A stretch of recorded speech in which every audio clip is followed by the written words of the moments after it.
Ya, berbicara soal nama Allah, kita perlu tahu bahwa Alkitab menjelaskan istilah Allah itu ada di dalam Kejadian pasal yang keempat, ayat yang terakhir sekali, ayat 26, bahwa itu adalah keturunan Adam yang kemudian memanggil nama YHWH, yang kemudian ditafsirkan menjadi Yahweh atau Yahuwa atau Yehuwa, macam-macam ya tafsirannya. Tapi yang jelas menggunakan 4 huruf atau yang sering dikenal dengan tetragrammaton. 4 huruf ini dari mana sebenarnya? Beberapa ahli yang pernah saya pelajari ya menjelaskan bahwa ketika Musa bertanya di dalam Keluaran pasal yang ketiga, ayat yang mulai ayat ke-12, perbincangan dengan Allah. Jika aku mengatakan bahwa Allah nenek moyangmu, hai Israel, mengutus aku kepadamu, siapa namanya? Jawabannya cukup menarik karena jawabannya adalah aku. Jawaban ini secara filosofis kalau kita pikirkan bahwa memang Allah tidak butuh nama. Aku ya aku. Karena nama itu kan diberikan untuk membedakan yang berbeda tapi sejenis. Sementara Allah kan nggak ada bandingannya, nggak ada persamaannya, sehingga ya aku.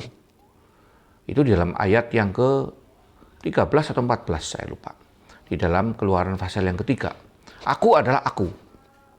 Tapi kemudian di dalam ayat berikutnya, Tuhan menyatakan diri kepada Musa begini, ya sudah, kamu pergilah, katakanlah bahwa YHWH, yang kemudian dalam terjemahan LAI menggunakan kata Tuhan, itu mengutus aku kepada kamu. Jadi sebelumnya dikatakan akulah aku, mengutus aku kepadamu. Tapi kemudian ayat berikutnya mengatakan, katakan kepada mereka bahwa YHWH yang mengutus aku kepadamu. Nah, beberapa penafsir mengatakan bahwa kata YHWH itu diambil dari kata YH itu dari akulah gitu. VH itu ada yang mengatakan Fah. Fah itu artinya sumber kehidupan. Sehingga kemungkinan besar keturunan Adam di pasal yang keempat itu menyebut pencipta sebagai engkaulah sumber kehidupan. Jadi YHWH. Dan itu di-endorse, diakui, diiyakan oleh Tuhan menjadi akulah YHWH itu. Tetapi kalau kita pikir lebih jauh, sebenarnya Allah kan nggak butuh nama, nggak butuh proper name. Kenapa proper name? Karena nggak ada bandingannya. Semuanya palsu. Jadi tinggal ngomong sebenarnya akulah Allah asli sebenarnya cukup. Tetapi mengingat orang-orang Yahudi waktu itu di tengah-tengah Mesir yang penuh dengan Allah dengan berbagai nama, akhirnya dia ya sudahlah berkenosis, mengosongkan diri tanda petik, menurunkan derajatnya, tentu tidak seperti kenosisnya Tuhan Yesus maksudnya ya. Dia menjadi seperti manusia, ya udah beri saja aku nama seperti yang dipanggil oleh keturunan Adam itu, panggillah aku YHWH.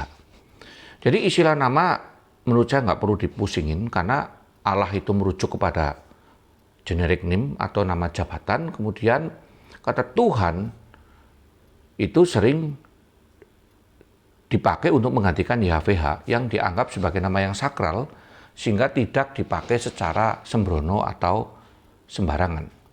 Lalu kemudian Allah huruf besar di dalam perjanjian baru dari LAI itu adalah dipakai ketika kata Adonai ya YHWH itu dipakai dua-duanya.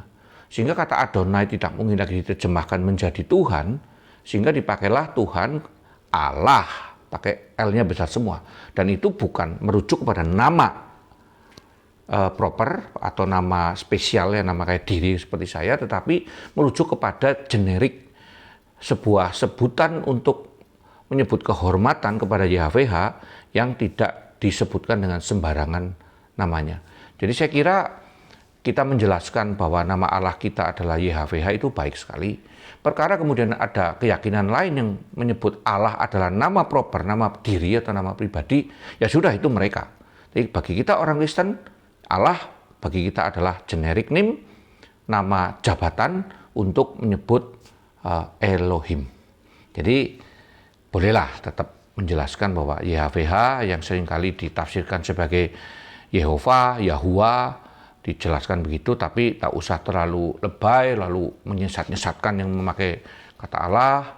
Yang penting kita tahu relasi kita benar, siapa yang kita sembah. Henok Wok dari Bandar Lampung.